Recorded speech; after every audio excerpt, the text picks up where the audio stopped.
Mom was always doing her fried chicken.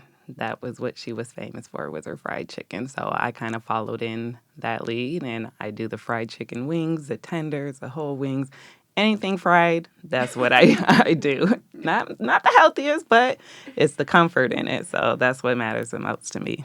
When I think of soul food, I don't necessarily think of the healthy part of it. I Yeah. think of the comfort, which is what we heard when we were listening to that tape, right? And that's what Yes. brings that blanket of comfort in the food. Yes. And is that what you learned from your mom as well? Yes, she puts the soul in soul food, definitely. Because, I mean, it's not just about the fried chicken. You have the collard greens, the candied yams, the mac and cheese. You know, when you think of soul food, your mouth starts watering. That's what we want to happen. And I think it's amazing that it's getting as much recognition as it's getting right now. You know, there's not many places, if any, that you're able to find that good old Southern cuisine, especially here in Windsor, with it being as culturally diverse as it is.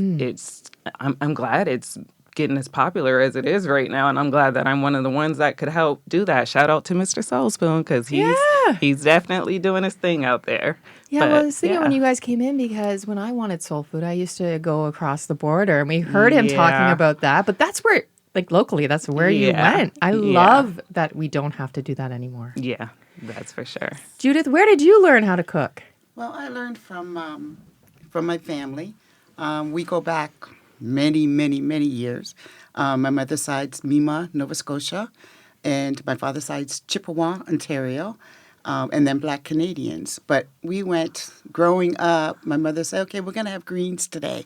That meant dandelion greens. So we would go in the field and pick the dandelion greens, and they were, cleaned for a couple of days, and then she put the hammock in it, and from there. But she instilled in all of us, boys, girls, it doesn't matter. You have to learn how to cook, and then what seasonings to use that nature provides. Yes. So this is where we picked up, and each of our kids, even my grandchildren, all 11 of them, they are getting into learning how to cook, because you got to be able to sustain for yourself, and this is what it's all about. So, right. And soul food is, everyone makes soul food.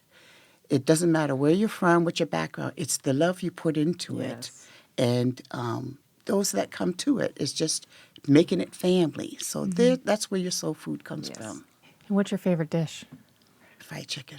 Is that what you go to? My favorite dish is fried chicken, mashed potatoes, and gravy. Are you able to tell your secret? What makes yours different? No, that's not. That's a It's family handed thing down. It's right vaulted. there. Yeah. I mean, we just now handed down. I noticed you didn't bring any, but we can deal with that after. Yeah, because my mom, hers was always her homemade bread, and before she passed, she finally gave it to my siblings, down. and so now we were able to pass it down. But she would never give it to anyone when she was alive. So how do you protect that secret recipe? Well, they're I can put them under house arrest. Okay.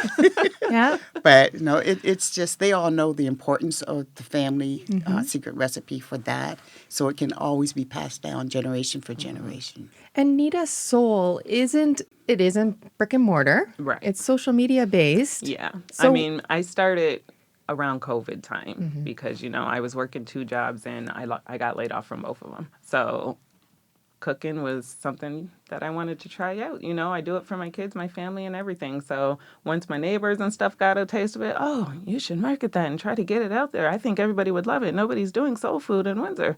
So that's when I found the Food Spotters page, and that's where I kind of got my glow up from, and it took off from there. So How do you keep up with the demand on social media?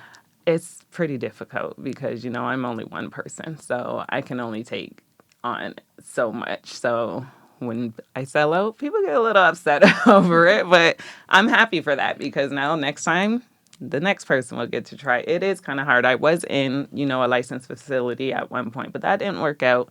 And so now I'm just doing ghost kitchens now. So I'm only one person, I can only do so much. But yeah. Judith, you grew up here as well. What do you think when you hear that there's more appetite for soul food on this side of the border? It's been a long time coming. We have soul food. Like I said, soul food is what you make it, But I'm so happy to see that it's finally getting its upcoming type of thing. So it's I'm hoping that a whole bunch more will come to the city of Windsor so that we don't have to go across the border to get the soul food that we want. But this is awesome what they're doing and bringing it to the city. The diversity, Windsor is an awesome place to be. The diversity here is growing so much. So being able to have the different cultures and being able to test it out and see if you like it or not, this is great. It's an awesome time for us. All right. Thank you so much for coming in this morning. Thank you. Next Can I time. just say, I Sure. just want to give a huge thank you to you guys and my loyal customers, fan base, everybody out there that has made this happen. Sean and Daisy of the Food Spotters, that's where I've got my big break from. Ryan from the Food Spotters Unrestricted. All of you guys. I appreciate you guys so much for allowing me to come on We here. appreciate you guys coming in. I always like having people in here, and Yes, this is awesome. this is great. Thank you so much. Juanita Hurst is the woman behind Nita Soul, which is occasionally served up to eager customers in Windsor. And her mom, Judith Hurst, is also here. Thank you for coming in. We'd love to hear what you have to say about this story. What's your favorite soul food dish? Where do you get it? Do you make it yourself? Do you have a secret recipe that has to remain secret?